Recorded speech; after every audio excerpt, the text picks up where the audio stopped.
Welcome to the channel. I want to share with you what is probably the coolest watch that I've ever bought. This is the Jlc Albatross 2. This is a vintage Jaeger-leCoultre watch from the late 80s or early 90s. I think this one dates from the year 1990. And you might look at this and think, this is your coolest watch, Bruce? This looks a little ridiculous. First, it's a quartz, as you can see from the ticking seconds hand. And two, it's two-tone, steel and yellow gold. Why is this the coolest watch, you say? Well, let me tell you, this is, apart from being an incredibly rare watch, if you go on Chrono24 or eBay or Watch You Seek or Watch Recon, you won't find very many of these. There's just not very many out there. And they also did a moon phase version, which I think is even more rare. But this is awesome. First, let's look at the details. We have a what I would call an oblong octagonal shape to the bezel. As you can see that it's kind of offset, and we have 8 different sides all the way around the bezel. If we look at the bezel, it's a double stepped bezel, and it is made out of solid gold.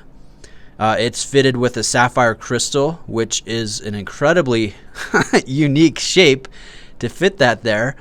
And then look at the dial. This is the most mesmerizing dial that I've seen in person, and it's very hard to capture just how dynamic it is. If I'm looking at it straight on here, it almost looks like we've kind of got a teak dial or a plank dial, and then if you get it in the right light, it kind of looks like it's a checkerboard pattern. If you get in on a macro level, you can see all the different grain to the texture. This is a very, very dimensional dial. Not just taking into account the weird shape of it, but just the execution that JLC has done on this. It's just so cool. Now, we do have applied markers. We have an applied JLC logo there at the 12 o'clock position. There's a little bit of break in the texture for the logo underneath that, and you can see we have a very thin handset. And what's interesting, notice that seconds hand. Look at the counterbalance. We've got a little bit of loom application there, which I think is really cool. I love the printing on the dial. Look at Albatross and look at the JLC logo. That is dimensional. There's even a little bit of reflectivity to it, which is just so cool, especially with this being a watch from 1990. It's just such a stunning watch. So I love the case shape. I love the bezel. I love the odd shape of the size, the little details of the dial. This thing is just mesmerizing. And I love the fact that this has no plated gold in it. This is all the yellow that you see on the bracelet and bezel. That's all yellow gold. That's precious metal. And I love that. I think that's really cool. Now, the other feature that I just love is this bracelet. You can see it's an integrated bracelet. We've got a brushed coffin style shape to these links. And each one of these pieces is a separately machined piece that you link together. I've got a couple extra links here. As you can see, they're all they're all different. So what ends up happening is you get just a beautiful drape on your wrist. I mean, it feels like $1 million. It feels like a high-end piece of jewelry with a watch attached to it. It is very cool. Let me show you the butterfly style clasp. You can see here it's all milled out, very nicely machined. We've got screws on both sides of the links. This is super uncommon for the era. I'm very impressed. This is nicer than anything Rolex was doing at the time. I find that to be pretty impressive. Same with the links. You can see yellow gold. Here's the case back. We've got the Jlc Albatross logo there, and then quartz. Let me talk about the movement.